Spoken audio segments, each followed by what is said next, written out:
दोस्तों हमारे YouTube channel में आप सभी का स्वागत करती रहूँगी। तो दोस्तों ये मेरे खास यूट्यूबर मिलने आए हैं, बहुत अच्छा लगा। और इन लोगों को चैनल का नाम आप लोग जान लीजिए। दोस्तों हमारे चैनल का नाम है शिवशांत निषाद और अपना भी नाम डालें सीमा साहनी। हमारे चैनल का नाम है ज्योति 1290। तो प्लीज़ यूट्यूब चैनल में आप सभी का स्वागत है। घुमाए दवा लेने के लिए बुखार हो गया था और ये भैया दवा लेने के लिए आए हैं। रात भर बुखार था और यहाँ है और क्या मंगले में कौन सा चौराहा है पता नहीं।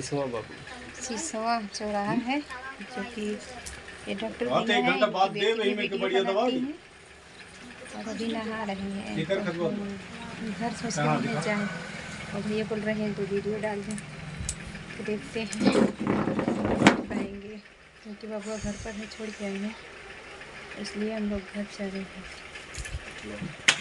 हम लोग चौक से निकल गए हैं, जा रहे हैं अब घर पर। बेल पकौड़ी पी रहे हैं।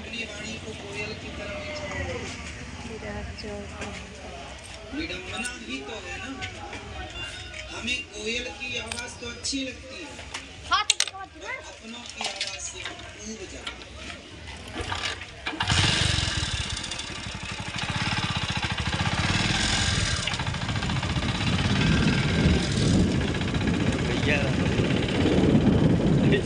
हैं।